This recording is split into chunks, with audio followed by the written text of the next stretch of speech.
Assalamualaikum warahmatullahi wabarakatuh. Ketemu lagi dengan gua di acara ngosor ngobrol sore.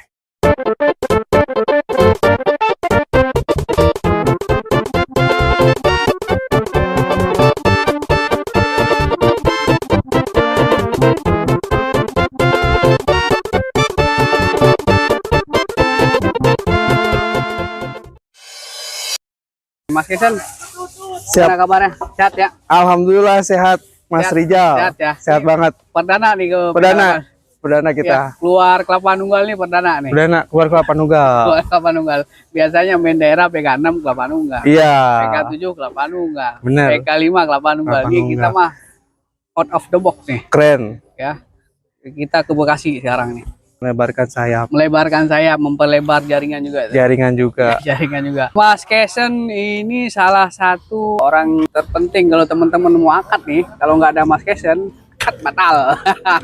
Ujung tombaknya untuk akhir-akhir Mas Kesen kita. Iya, siap. Mas Kesen PK8 progres yang Mas Kesen lihat gimana? Progresnya cepat. Pembangunannya langsung rumah langsung jadi ya. Nah, jadi kalau untuk pembangunan di kita memang kita dulukan ya, apalagi di jalan. Jadi tidak merepotkan juga lah untuk orang-orang apabila survei, apabila datang itu nggak repot lah. Iya. Mau lihat rumah, ada contoh unitnya, ya kan? Iya. Kemarin juga udah ada yang akad ya. Nah sekarang juga baru perdana kesini nih. Pembangunan cepat langsung. Jadi pekerjaannya Mas Kesen nggak repot jadi ya. Ya betul. Jadi kita langsung lihat rumahnya. Ya benar. Jadi buat teman-teman yang tahu Mas Kesen ini sebagai LPA ya, dan di bidang LPA. Ya.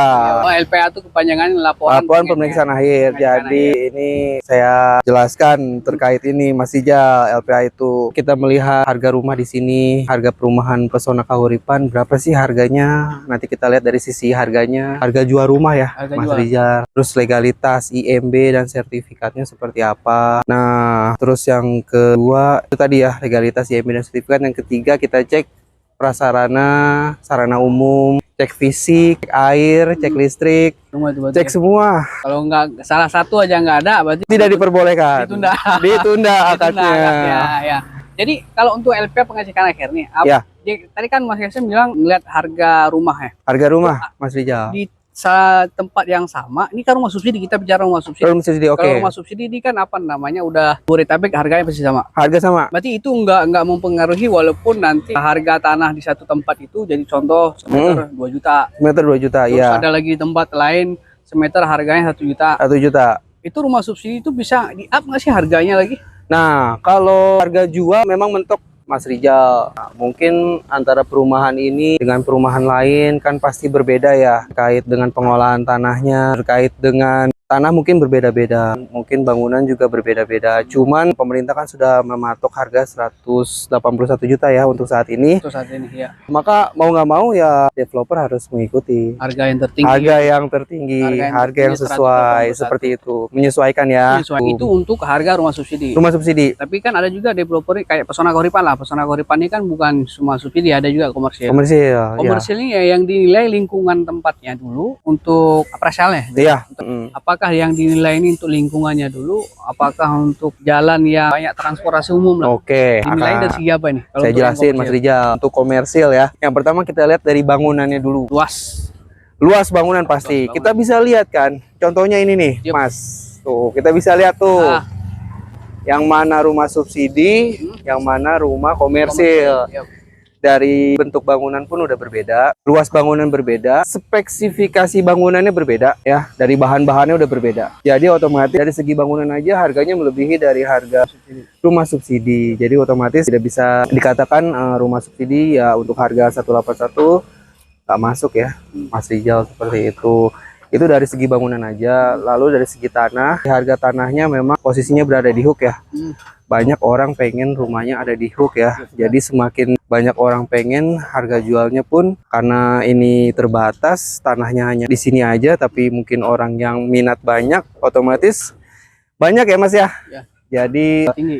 ya betul. Jadi harga jual meningkat dari segi tanah dan bangunan. Begitu Mas. Kalau dari segi kan contoh yang ini baru dekat ke Cibubur. Baru dekat ke Cibubur. Ya. Kalau dekat ke Jakarta, apakah harganya lebih berbeda lagi? Pasti, Pasti berbeda. pastinya berbeda.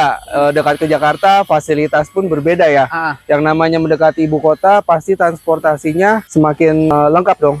Ya, mau itu MRT, LRT, komuter lain, Transjakarta. Semakin mendekati ke Jakarta, tanah semakin mahal. Ya. Kalau dari tanah tadi kan memang akan masuk di operasional juga ya untuk menentukan harga. Ya. Kalau dari transportasi itu juga mempengaruhi. Mempengaruhi. Banget ya? Banget Mas Rijal, semakin itu mudah transportasi, semakin akses semakin gampang. Itu akan jadi semakin mahal ya? Semakin mahal. Karena tanah dan bangunannya, rumahnya satu, peminatnya banyak, satu meningkat harganya. Itulah mungkin di situ ya harga bisa meningkat ya. Harga meningkat. Harga meningkat di situ. Contoh saya nih. Ya.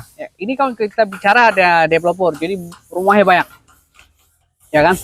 Ini kan developer mengajukan ke bank. Saya mau mengajukan harganya segini loh. Nah, nanti kan bank akan ngecek, oh yang masuk harganya segini doang nih, ya kan? Terus kalau saya pribadi rumahnya, saya bangun sendiri, saya mau ngejual ke orang, teman lah contoh begitu.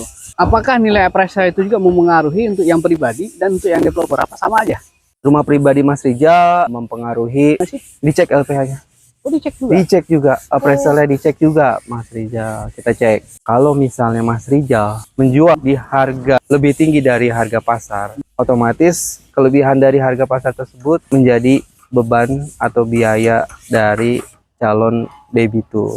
Nah, apabila dia menggunakan pembiayaan dari bank, maka harga pasar yang bisa, harga nilai wajar diambil dari rumah tersebut yang akan menjadi acuan dasar untuk pemberian kredit kepada calon debiturnya Mas Rijal. Oh, oke. Itu selebihnya kalau Mas Rijal mau jual itu harga misalnya 3,5, Mas Rijal 500, ya nggak apa-apa kan? Ya, haknya Mas Rijal dong. Benar. Tapi bank tetap melihat kalau kita mengkredit ke bank ya. Mengkredit ke bank, ya, kecuali pembilang cash. kecuali cash.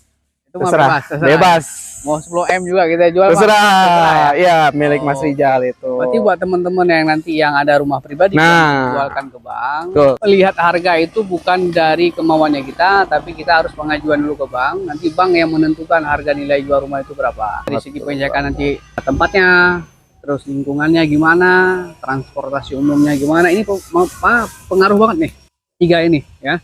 Jadi akan dicek nanti tiga ini yang akan mempengaruhi banget nih. Ya. Jadi ya, kalau teman-teman punya aset di pinggir jalan tuh kayaknya mah akan jadi orang kaya cepet. Bener. Jadi kalau rumah di pinggir jalan kayak gini nih, ini kan pinggir jalan nih rumah. Pinggir jalan. Tapi rumah subsidi kan udah mentok tadi Mas Yasem bilang, nggak bisa di-up lagi. Nggak bisa di-up lagi. Di-up lagi. Udah mentok 181. Ya kalau bisa rumah subsidi di-up mah kayaknya mah developer pada seneng rumah. Pada seneng, waduh. Ya kan? Iya. Bisa 200 juta, bisa 200 juta. Tapi harga memang udah ditetapkan sama pemerintah itu 181 juta. Untuk tahun ini. Untuk tahun ini. Untuk tahun ini. Oh, pasti akan berubah-berubah. Berubah sesuai dengan ketentuan pemerintah menetapkan harga jual batasan rumah untuk subsidi. Oh, oke. Harga sekarang telur lagi naik nih. Telur naik. Telur lagi naik harganya. Makanya sekarang kalau kita beli telur udah Mas Rijal tahu semua ya. Sapi, telur. Jadi kita harus bedah satu-satu nih. Betul ya, berarti bukan rumah doang Mas Rijal. Rumah doang. Jadi kalau channel saya ini saya lebih ke sharing tentang keadaan sekitar. Keadaan sekitar, kondisi saat ini ya. Kondisi saat ini. Real ya. Real. Up to date. Up to date. Jadi apapun perihal itu akan kita update lah. Tapi saya lebih senang itu memperkenalkan produk Bank BTN. Itu saya lebih senang karena kan kita udah mendarah daging lah pesona sama BTN mah, apalagi sama BTN Bogor udah mendarah daging banget. Saya lebih senang memperkenalkan produk apa aja, kayak kemarin ada m-banking baru, saya itu baru tahu bisa pesan makan di situ, bisa top up makan di situ. Iya. Kalau macam terus ada produk dari BTN itu ada kring, ada kur, terus ada produk furniture. Kalau kita mau kredit, ada duit nih, tapi kredit buat ngisi rumah bisa juga. Saya baru tahu kemarin soalnya. Oke. Jadi saya lebih senang itu sekarang ini memfokuskan, namanya memperkenalkan produk BTN lah. Ya. Jadi BTN jangan lupa sponsor saya nanti ya. Endorse. Jangan lupa endorse Rizal. Ya minimal kaos BTN lah, yang biru, putih, sama merah itu. Oke Bang Yesen. Oke, siap. Terima kasih Mas Rijal. Terima kasih sudah mau penonton channel YouTube-nya Rams Channel. Rams Channel. Bukan Ram, kalau Ram Raffi Ahmad. Ini kalau Rams Rijal Ahmad. Sukses. Jangan lupa nanti sama saya kalau udah followernya banyak. Saya kalau udah kaya kayaknya saya akan lupa yang Tapi saya bagian dari kontennya Mas Rijal.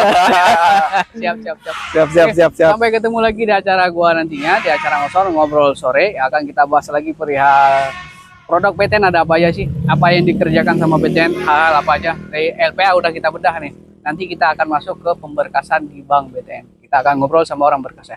Ketemu lagi dengan gua di acara ngobrol sore. Thank you, Bro. Siap. Makasih.